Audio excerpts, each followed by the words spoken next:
सीताराम। अब आ जाएं आज की कथा की तरफ। आज का प्रवचन पहले सुन ले क्या बोलना है। मुनि आगमन। कल भगवान का जन्म उत्सव हुआ है ना, सोहर मंगल आप लोग आए हैं, पूरा धूमधाम से हम लोग नाचे हैं। मुनि आगमन, तारकावध, मारी सुबाहु की कथा, नगर दर्शन, सीताराम से मिलन, गिरिजा पूजन और धनुष यज्ञ तक ये प्रवचन आज होना है। बड़ी बारीकी से आज की कथा रामचरितमानस में बालकांड, जो सबसे सुंदर कथा है, आज ये प्रवचन हम रखने का प्रयास करेंगे। तनिक बेरौरी हथवा उठा ले, ताली बजाल बढ़िया रहे। असल में कहलो बात जब आदमी मानेला तो नीक लागेला। अच्छा, केहू अगर बढ़िया बात कहल जाता तो के मानल जाला कि ना? ना माने चाहिए, और ना मानल जाई तो परेशानी बा कि ना बा। एक जने साधु बाबा कुट्टी पर बैठल रहे, आ कुट्टी पर बैठल रहे को बहेलिया तोता फंसा के लेके जात रहे। तोता बुझाता है ना, सूगा। एक बोरा तोता जाली में फंसौले रहल, अब बहेलिया लेके जात रहे। साधु बाबा जब देखले तो कहले, ए बहेलिया सुनो सुनो। बहेलिया लौट के आया, कहा बोलिए संत जी क्या बात है? साधु बाबा कहले, बेटा एक बात बताओ, तोता रोज फंसाते हो का? बहेलिया ने कहा, साहब मेरा रोजी रोटी है, तोता तो मैं रोज फंसाता हूं। अब बकरी काटने वाले से पूछा जाए बकरी काटते हुए क्या है, तो उसका रोजी रोटी है कि नहीं है? अच्छा, केवल काटने वाले का दोष लगेगा कि खाने वालों को? केवल काटने वाले को। अगर खाना आप बंद कर दो, कोई बकरी काटेगा? नहीं काटेगा।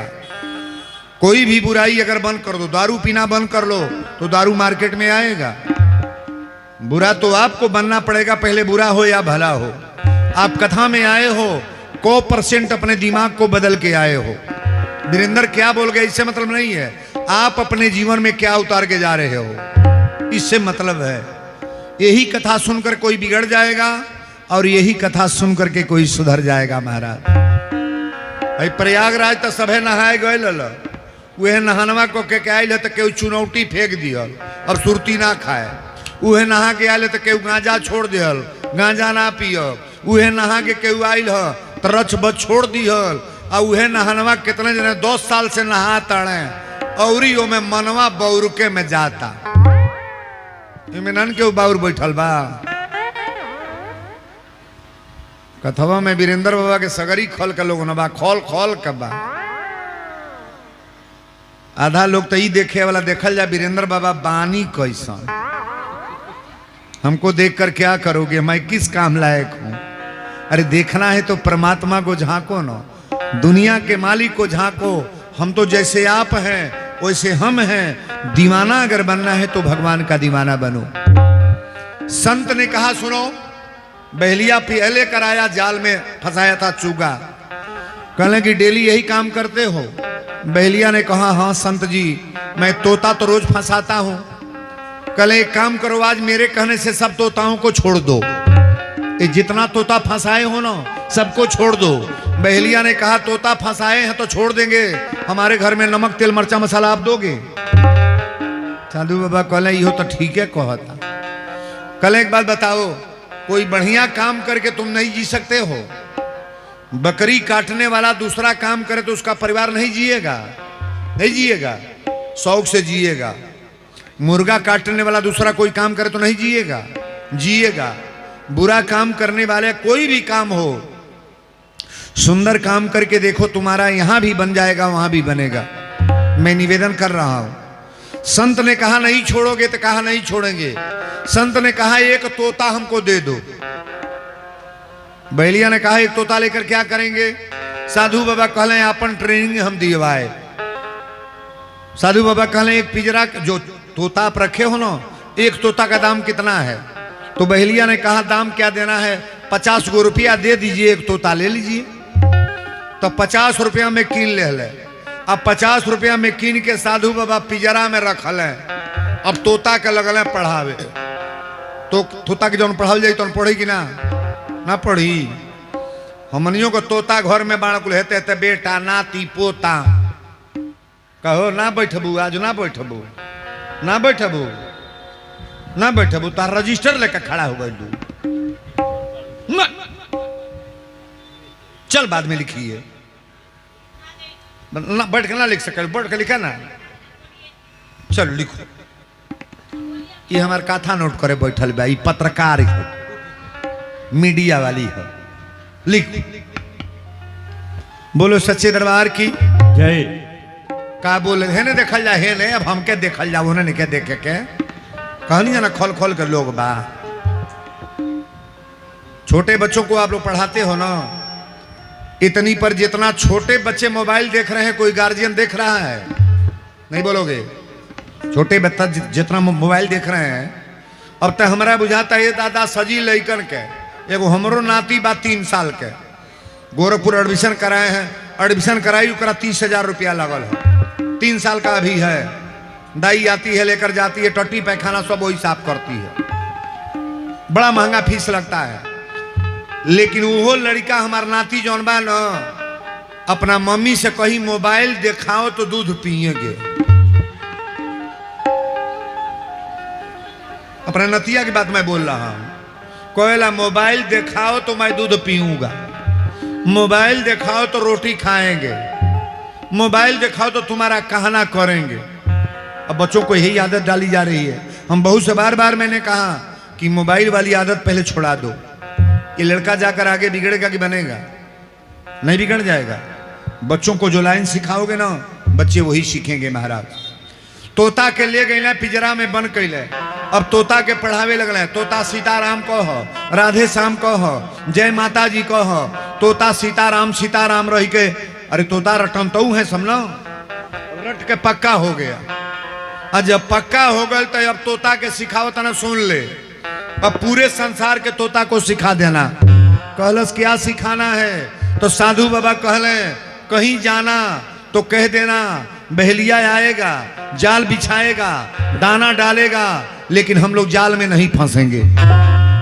तोता सीखो था जब सजी सीख के पढ़ के पक्का हो गई साधु बाबा कहले पक्का हो गई ले तोता कहलस हम पक्का हो गए बानी अब केहू जाना फंसब जाना अब बहेलिया बोला है बहेलिया आयल तो कलश की बाबा रोज यह कहत जाता है सो तोता है पड़े 100 को जाता ना बोला जाता ना बहेलिया आएगा जाल बिछाएगा दाना डालेगा हम लोग नहीं फंसेंगे बहेलिया अपने कान से सुन लो साधु बाबा से कलश हमारा रोजी रोटी मार दे हनी तो दूसरा दुका पढ़ा दे बा सजिन के एको तोता फंसते ना बड़े साधु बाबा कहले अरे तोता है रटन तो विद्या पढ़ा है जाल बिछा के देखो गोइल बहेलिया जाल बिछौलस जब जाल बिछाया ना तो तोता रटत जाता बहेलिया आएगा जाल बिछाएगा दाना डालेगा हम लोग नहीं फंसेंगे सजी कहतो जाता ना कुल सजी फंसतो जाता है सुनाइल बतिया सगरी तोता फंस गई बहेलिया जाल बटोरलस अब बटोर के वही कुटी पड़े लेके जाता साधु बाबा देखल तो कहना दादा इ तो पहले हमारे चलवा फंसल बा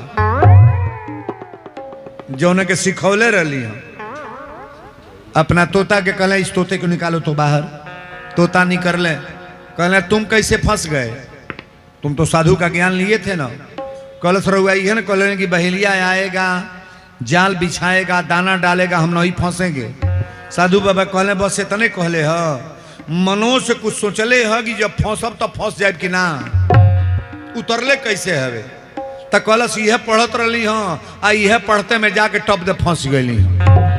अच्छा जो वीरेंद्र सिखा रहे हैं उतना ही सीखना है कि मन से भी सीखना है अपने मन से भी सीखना पड़ेगा अगर सिखंतऊ विद्या रहेगा तो आप कभी फेल हो जाओगे अगर आत्मा से सीखोगे तो पास होने का काम अगर साधु बाबा की बात मान गया होता और ये जान जाता कि मेरा गड़बड़ी हो रहा है तो तोता कभी फंसता नहीं। हम लोग यही काम करते हैं हमसे बहुत जने कहेल हमारे यहाँ जना बूढ़ बा कहल से एक जना का खांसी आओ तरह ढकचत रहा कहले कौन दवाई पियले है तो कहले कोरोसिन पियली हाँ कई गो हम लिया के शीशी पियली हमार खांसिए ना जाता कहले तेहू पगलैले बड़े को दवाई बताई। तो बुढ़ऊ कहले बताओ। कहले एक बोतल दारू ले आ ले, आ दारू पी न देख तोर खांसी चल जाला कि ना। तो हमसे कहलस कि ए बाबा दारू पियले से खांसी चल जाई। हम कहनी खांसी के फेर में बाड़, कितने जने के घर चल गइल, दुआर चल गइल, खेत चल गइल, मेहरारू चल गइल, बटुला गहना चल गइल, सजी चल गइल। ये बाप दारू पियले से ना जाई। खांसी के दवाई दारू हो। सिखावल जा तो के जम समझल जा कि गलत है कि बुरा है। अगर नहीं समझो तो तब तक कथा बेकार है महाराज। उठा लो हाथ एक बार, बजाओ ताली। चलिए कथा शुरू हो गई है। विश्वामित्र बाबा जब जग करता नहीं ना, तब मारी सुबाहु दौड़ के जाके उनका जग विध्वंस कर देता है। जगशाला में लोग हड्डी गिरा रहे हैं, मांस गिरा रहे हैं। महाराज तरह तरह के वेदना कर रहे हैं। संत परेशान हो गए। साधु जो परेशान होगा तो किनको बुलाएगा? भगवान को। और गृहस्थ परेशान होगा तो संत को बुलाएगा। महाराज साधु बाबा कोनो उपाय बा, हमारे घर मत जा। लेकिन संत का दर्शन बड़ा। बाबा लिखे हैं कि अब मोहेबा भरोसा हनुमंता, आप बीनु हरि कृपा मिलही नहीं। भगवान की बड़ी असीम कृपा होती है तो कोई साधु से, संत से भेंट होता है महाराज।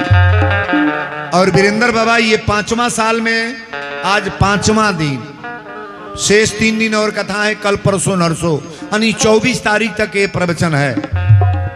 विश्वामित्र बाबा जब घबरा गए तो विश्वामित्र बाबा राती के अपना कुश के चटाई पर आसन लगा के सूतल रहे। और रात में सपना इन्होंने देखा कि भगवान का अवतार अयोध्या में हो गया है। भगवान का अवतार अयोध्या में हो गया है। विश्वामित्र बाबा विचार कैले कि अयोध्या चलेंगे और श्री चक्रवर्ती नरेश दशरथ जी से निवेदन करके और राम लक्ष्मण को लेकर आएंगे, अपने यज्ञ को संपन्न कराएंगे। महाराज बिना भगवान का कार्यक्रम संपन्न होता नहीं है। पहले रौरा पास दवाई कैसे कराई ले? झोला छाप डॉक्टर से।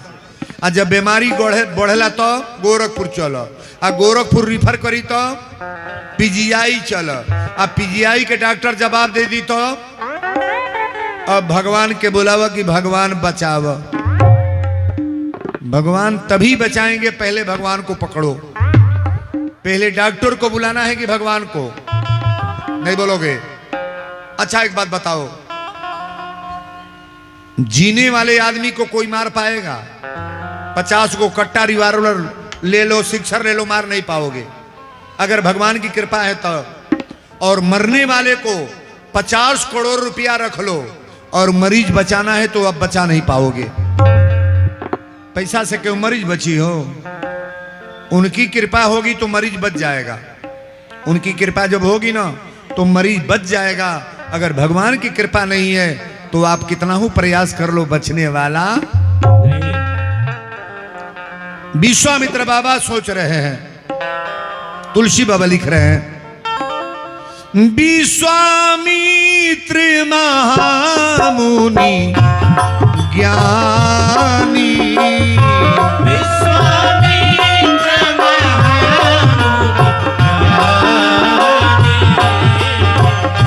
विश्वामित्र महामुनि ज्ञानी, बसहि विपिन शुभयाश्रम जानी।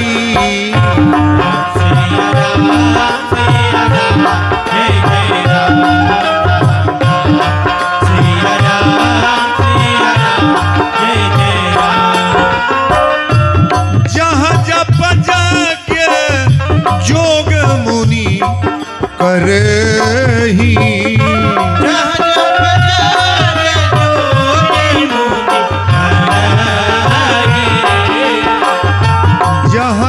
जग जोग मुनि करही, अति मारीच सुबावहु डरे।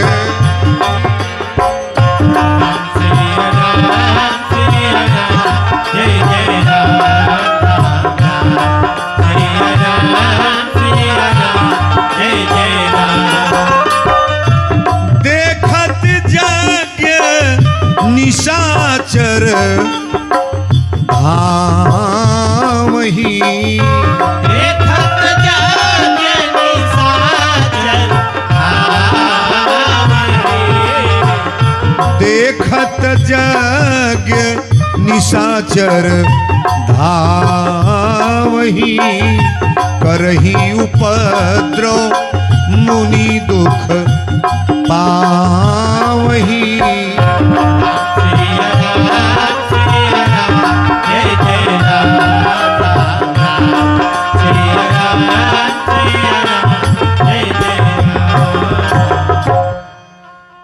विश्वामित्र बाबा जब जब जग करतनी तो ये राक्षस जाके इतना उत्पात करतन कि इनका जग होके ना पावता। अच्छा एक बात बताओ,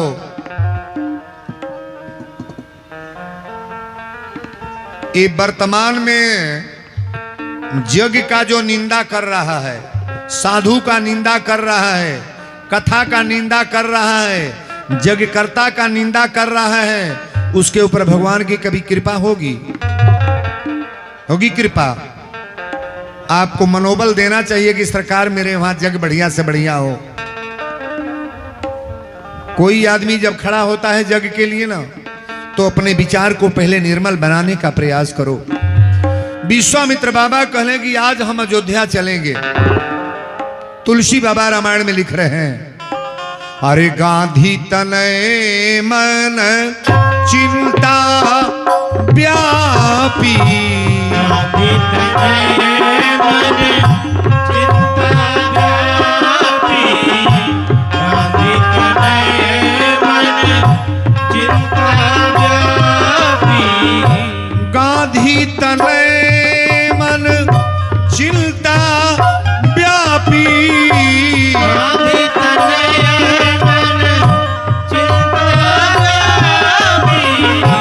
हरि बिनु मरहीन निसर पापी, हरि बिनु मरहीन निसर पापी, हरि बिनु मरहीन निसर पापी, हरि बिनु मरहीन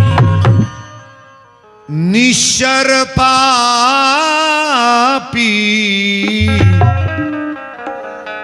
पापियों को मारने के लिए भगवान तो डायरेक्ट तैयार रहते हैं महाराज। एक बात सुन लो, जो यज्ञ नहीं करने देगा, पूजा नहीं करने देगा, हवन नहीं करने देगा, अनुष्ठान नहीं करने देगा, उन पापियों को मारने में कोई दोष लगेगा? लगेगा दोष? विश्वामित्र बाबा ने विचार किया, गांधी तनय मन चिंता व्यापी, हरि बिनु मरहीन निश्चर पापी। तब मुनिवर मन कीन्ह विचारा, अप्रभु अवतरही हरन मही भारा।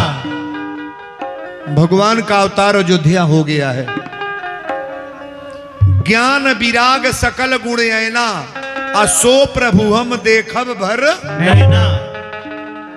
विश्वामित्र बाबा ने विचार किया कि भगवान का दर्शन करेंगे। अच्छा एक बात बताइए, जो वीरेंद्र बाबा को नहीं देखे हैं वो देखने के लिए आतुर है कि नहीं? कितनी हम चलब देखा बाबा कैसन बानी। मोबाइल में तो देखले बानी, फोटो में देखा तनी, टीवी में देखा तनी, लेकिन देखी सामने बैठ के देखें कि वीरेंद्र बाबा कैसे हैं। देखना भी जरूरी है। अगर ये अच्छे आदमी का दर्शन हो जाए, अच्छे लोगों का दर्शन हो जाए, तो आपका जमाना तो ऐसे ही संभर जाएगा। ताली बजाओ बढ़िया रे। विश्वामित्र बाबा पहुंचल बानी अयोध्या तक। श्री चक्रवर्ती नरे दशरथ जी के मालूम हो गई कि महामुनि विश्वामित्र जी का आगमन। थोड़ा एक पॉइंट कम कर लो इसको। श्री विश्वामित्र जी का आगमन हो गया है। तो दशरथ जी अब साधु से देखिए, जिनका जैसा पद हो ऐसे मिलना चाहिए। कोई आपके दरवाजे पर संत आता है ना, तो ये ना कहिएगा कि बाबा भेज दीजिए दरवाजे पर। अपने मेहरारू लड़का के लेके घर भर के लेके जाट दंडवत कर, तब अपना द्वार पर बुलाव। आ कोनो गांव के केहू आ गल तो कोई द्वार पर भेज दे, भेंट हो जाई। संत को ऐसे लाना नहीं चाहिए। श्री चक्रवर्ती नरे दशरथ जी महाराज, तुलसी बाबा लिख रहे हैं, मुनियागमन सुना जब राजा।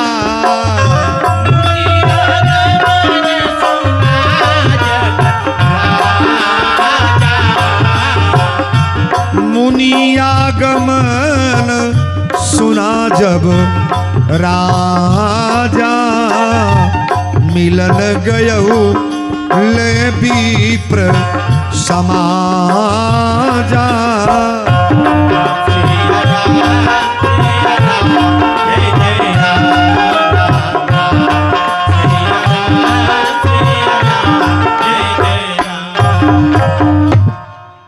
माइक की आवाज कम कर, बीच वाला है। हाँ, मुनि आगमन सुना जब राजा, मिलन गयो ले विप्र समाजा। श्री दशरथ जी महाराज अपन पूरा सकल समाज लेके गईले। अब विश्वामित्र जी के पैर पर गिर के दंडवत प्रणाम, दंडवत प्रणाम कह के अपना दरवाजा पर ले ले। चरण पखारी कीन यति पूजा, अमोसम आज धन्य नहीं दूजा। आज हमरा इतना धन्य के बागी महामुनि विश्वामित्र जी का आगमन दरवाजे पर हुआ है। विश्वामित्र बाबा के आसन लगा के जब बैठौली और जर जलपान कैला के बाद ये पूछे लगले, दशरथ जी तुरंत पूछले के ही कारण आगमन तुम्हारा, कहू सो कारण आयहु 12। आपके आने का कारण गुरुदेव बताने का प्रयास करें। विश्वामित्र देखिए, साधु किस कारण जाएगा? साधु को कोई मंदिर बनवाना होगा तब जाएगा। है रामायण ओ तर दुकानी पर घूमे ले हो, घूमे ले कब घूमे ले? ओ तर घूमी या झंडा लेकर घूमे ले, कहो ओ तर घूमे ले दुकान दुकानी। झंडा वाले ना तो बिना झंडा के रुपया क्यों दे? आज 30 बरिस में केहू नहीं कहल कि रामायण पैसा चोरा ले क्यों कहले बा का? तो रामायण का विचार निर्मल है, इस कमेटी के लोगों का विचार उत्तम है। सुंदर जब लोग रहेंगे तो सुंदर काम कभी भी करेंगे। चोर आदमी को कोई चंदा देगा? है रामायणों बट्टा बट्टा खींचते बोतल के बोतल क्यों दे चंदा? लोग कोई दी पियले के सिस्टम लगावले बा रामायण है। गलती बोल डाली, पियकड़ के क्यों चंदा दे? चंदा तो संत को कोई देगा महाराज। साधु कभी मांगेगा तो मंदिर के लिए, पूजा के लिए, घंटा के लिए, भगवान का समर्पित करने के लिए कोई फूल माला मांगेगा, ऐसे थोड़ा ना मांगेगा। विश्वामित्र बाबा जब पहुंचल बड़ा तो दशरथ जी पूछले कि गुरुदेव आने का कारण। कहले कि असुर समूह सताव ही मोही, मैं जाचन आया हूं निप तो अनुज समेत देहु रघुनाथा, निश्चर बध मैं हो अनाथा। अपने राम लक्ष्मण को दे दे, मेरी जग संपन्न हो जाए। तनौरा एक बात बताए, 5 गो बेटा बाड़े, एगो बेटा अनहर बा। अनहरा के वीरेंद्र बाबा मांगे केहू दे, लड़का दे, खेत हमके दे दे, घर दे दे, प्रॉपर्टी दे दे।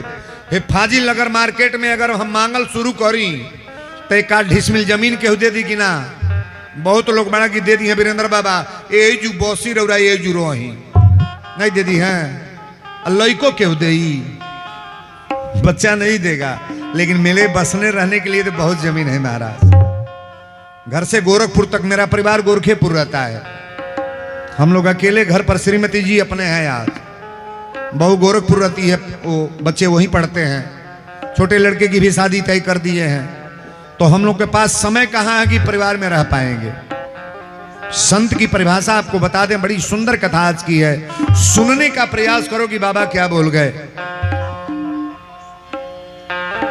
सुन राजा अति अप्रिय बानी, हृदय कंप मुख दूती मुस्कुलानी। दशरथ जी हे ही तरह कांपे लगले, हृदय कांपे लागल। विश्वामित्र बाबा कहले कि राजन आप रो काहे रहे हो? दशरथ जी ने कहा कि रोने का एक ही कारण है, क्या? कि चौथे पन पायो सुत चारी, चौथे पन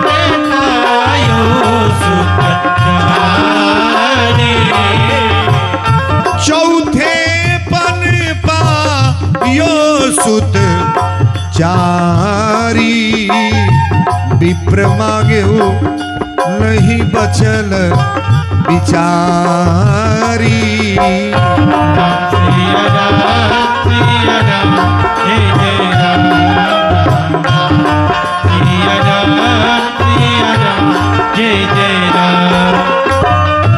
मांगहु भूमि धेनु धन को सा,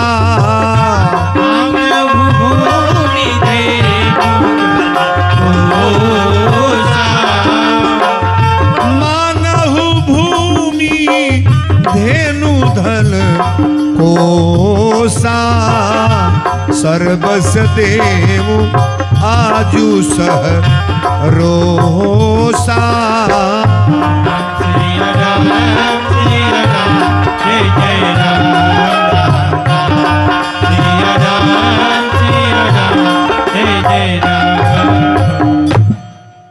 बोल दी श्री चक्रवर्ती दशरथ जी महाराज की जय।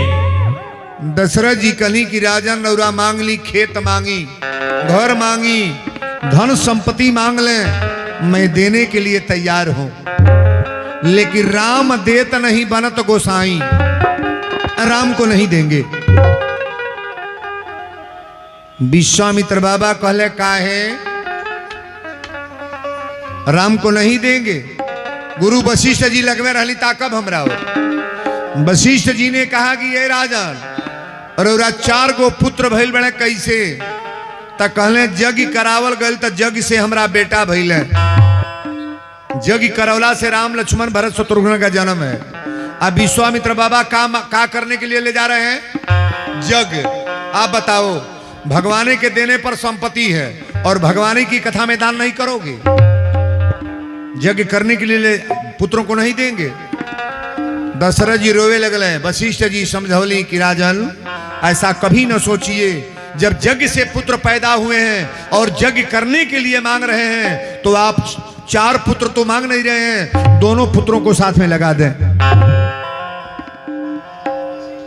देखी तनी छोटहन लड़का रहले, 12 साल के राम जी थे। दशरथ जी सोचे लगले कि ये लड़कन के भेजत तबानी का जानी वो दुष्टन राक्षसन से हमारे राम बचेंगे कि नहीं। लेकिन हमारे ब्रह्म है, भगवान परमात्मा है, नारायण है, भगवान के सामने कौन लड़ेगा जी? कौन लड़ेगा? लेके गईले। अब देखी कथा बढ़ता। लेके जब राम लक्ष्मण के गईले तब पहले तारका दौड़ली बा। तारका औरत है कि नारी? औरत है कि पुरुष है? महिला है। तारका महिला है लेकिन राक्षसी है, रावण के खानदान की न है। तारका हु को के दौड़ल बा। राम जी कहले गुरुदेव के बाण मारी, देखी या होती है, या होती है। एक ही बाण प्राण हति, एक ही बाण में तारका का वध हो गया। तारका पृथ्वी पर गिर गई महाराज। अब लेके विश्वामित्र बाबा गईला वही जो जहां बतौली है मेरा प्रोग्राम होने जा रहा है। बक्सर में लेके गईले, कहे राम यही जंगल है जहां यज्ञ करेंगे हम। आई मारी सुबाहु राक्षस आके मेरे यज्ञ को भी ध्वंस कर देंगे। राम जी कहे गुरुदेव निर्भय होकर यज्ञ करिए ना। यज्ञ जब शुरू भइल, राम जी धनुष बाण लिए हैं। मारी सुबाहु जब हु को के दौड़ले, राम जी रखवारी में बाणी मारिच के बिना फन के बाण मरले, जाके गंगा के किनारे गिरल। और सुबाहु का वध हमारे राम जी कर दिए। जब यज्ञ संपन्न हो गई, यज्ञ विधिवत हो गई, तो राम जी कहले गुरुदेव अब अयोध्या जाए दी। हमने कहा पिताजी कहले बनी कि लौट के चलिए लोगन जब यज्ञ संपन्न हो जा। विश्वामित्र बाबा कहले तो छोटकी यज्ञ रहल, बड़की यज्ञ अब कपरे पर बा। कोनो साधु बेटा ले जाई तो बढ़िया कार सिखाई कि बाउर। बरोरा पद के समझ में बात आवत ना बा। आपन बेटा चोर बना दे, जुआड़ी बना दे, के जाके कहे ना तोर बेटा जुआ खेलता तो बुढ़िया कही जाए दी खेले दी अपने बूझी। तोर बेटा दारू पिए तो जाए दी पिए दी। तोर बेटा देख बाउर कार करता तो कहे जाए दी करे दी। सजी बौरका नीक लागी, लेकिन वीरेंद्र बाबा जाके कहे दे तोरे बेटा के साधु बनाए, तो दे के हो बेटा, दे हो, दे चोर बना दी, जुआड़ी बना दी, पियक्कड़ बना दी, माई बाप के गाड़ी देवे के सिखा दी, साधु बनाओ के भेजी। आ घर में एगो बेटा साधु हो गई तो 7 पीढ़ी आगे और 7 पीढ़ी पीछे दोनों सुधर गए। ताली बजा बढ़िया रे।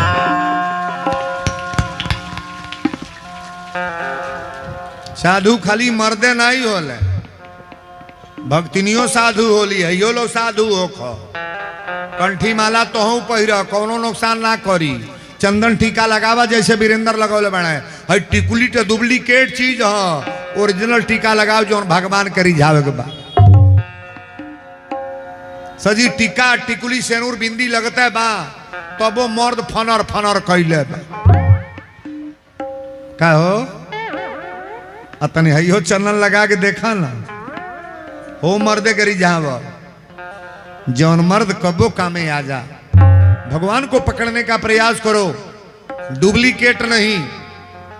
माई है डुप्लीकेट, भाई है डुप्लीकेट, पिता है डुप्लीकेट, लड़का है डुप्लीकेट, मौसी है डुप्लीकेट, मामा हमें डुप्लीकेट, हई खेते में धान रोपाइल बा डुप्लीकेट, घर बनल बा डुप्लीकेट, इस शरीरिया मिलल बा हो डुप्लीकेट। देही छुटी कि ना, ना छुटी, नहीं छोड़े बा हो। वीरेंद्र बाबा बड़ा दहाड़ के बोलते हम छोड़ेंगे कि नहीं। अच्छा तो यो बता दो, सजी रिश्ता छूट जाई, घर छूट जाई, खेत छूट जाई, डुप्लीकेट हो, कबो भगवानों छोड़ेंगे? ओरिजिनल कौन है? नहीं बोलोगे? हमें एक दिन पूछले नहीं तोहरा एगो पति बना के 2 गो, 8 गो मेहरारू कहली कि एगो, एक गो देखा में कगो पति बना है। अब देखा ये कहो खींचत एड़ी अंगूरी ताक ला, देखा कौन दशा कगो बना है। भुला के न कहिए कि हमरा एगो बा, केहू पूछे तो कह दिया 2 गो। बवाल हो जाई। अरे कोई जब 2 गो दूल्हा बना तब बेकार हो जाई। अब हे तर सुनाओ तानी, एगो पति तो हमें जौन तो के बियाह को के ले आयल बड़े, हे सिन्होरा ले गए, सिंदूर लगवल, आ एगो पति औरी हम। तुम करुणा के सागर सबके प्राण पति। समझ में आई का हो? हमनी के प्राण के पति के है लगोल माते, जेकर खातिर बेदिया लगावल जाता टिकुली। वीरेंद्र बाबा के पति हैं, आपके भी पति हैं, हम सभी लोगों के पति परमात्मा है। बोलो सच्चे दरबार की जय। कथा को ध्यान से सुनने का प्रयास करो, बड़ा डुप्लीकेट बात में नहीं। बाप हो बाप लाइसेंस गईला है ले, अब देख ला लोगन ये लेकर भिखिया मांगल है। एक दिन कोई दिन गरीब तो वही पर रिसिया गया, काय हम के गरीब को होता नहीं, गरीब आदमी कब जोग को पाई। 1 लाख घोटे तो लगे से लगा सकल, इनहू कही टेंट उंट सब ही नहीं क्या हो, सट्टा इनहू का हाई फाई में लिखाला। भगवान करे निमन रहे, जियत रहे। हम तो इनसे कहे नहीं तू जियत रहो, हमके बोलैया चाहे न बोलैया, इस सुनी की बाणा रामायण जियत आड़े। हम सबके यह मनाई, हे दुर्गा माई बुढ़ौती जब आ जा लाठी लेके तनी तनी ठेघल जा तो मुई हो, जवानी में कबो मृत्यु न होगा। ताली बजाओ बरिया रे सब। ये है कथा। राम जी कहले गुरुदेव अब कौन जग बाकी बा? विश्वामित्र बाबा कहले बड़की जग तो बाकी है बा, तो के अकेले लेके आयल बनी, अकेले नहीं लेके जाए, कोई जन जेबलों साथे मर्द मेहरारू के जोड़ा लगा के तब भेजो। हे कि धनुष जग सुनी रघुकुल नाथा, धनुष जग सुनी रघुकुल नाथा, धनुष जग सुनी रघुकुल नाथा। हरसी चले मुनिवर के साथा। राम सिया राम, जय जय राम राम राम। सिया राम, जय जय राम। धनुष यज्ञ सुनि रघुकुल नाथा, अहरसी चले मुनिवर के साथा। धनुष कहाँ रखल गइल बा? धनुष कहाँ रखाइल है? अयोध्या में। अरे हे बुढ़िया का मतिये खराब रहे। धनुष कहाँ रखल बा? जनकपुर में। सीता के बियाहे का कारण वही न। विश्वामित्र बाबा कहले कि राम, धनुष यज्ञ सुनि रघुकुल नाथा, अहरसी चले मुनिवर के साथा। लेके चले रास्ता में। आश्रम परम पुनीत सुहावा। एगो जगह बा जहां पेड़ पौधा सूखल बा, पत्थल बन के एगो औरत बैठल बा। न वो जो चिड़ई बाड़े, चुरुंग बाड़े, जानवर कुछ ना। राम जी कहले गुरुदेव ई कौन महिला है जौन पत्थल बनी है? तो विश्वामित्र बाबा कहले राम, गौतम नारी श्राप बस उपल देह धरि धीर, आ चरण कमल रज चाहती, कृपा करहु रघु वीर। श्री गौतम ऋषि की नारी ये हिल्या है। ये आपके तपस्या में पड़ी है, पत्थल बनकर के बैठी है सरकार। भगवान ने कहा क्या करें? विश्वामित्र बाबा कहे आपके चरण की इंतजारी में पड़ी है। हम लोग सब लोग चरण के इंतजारी में हैं। भगवान चरण से स्पर्श किए, अहिल्या पत्थर से नारी बनी। और अहिल्या ने कह दिया, मुनि श्राप जो दीना अति भल कीन्हा। अगर श्राप नहीं रहता तो भगवान से भेंट नहीं होता। अब भगवान से भेंट नहीं होता तो अहिल्या का उद्धार नहीं होता।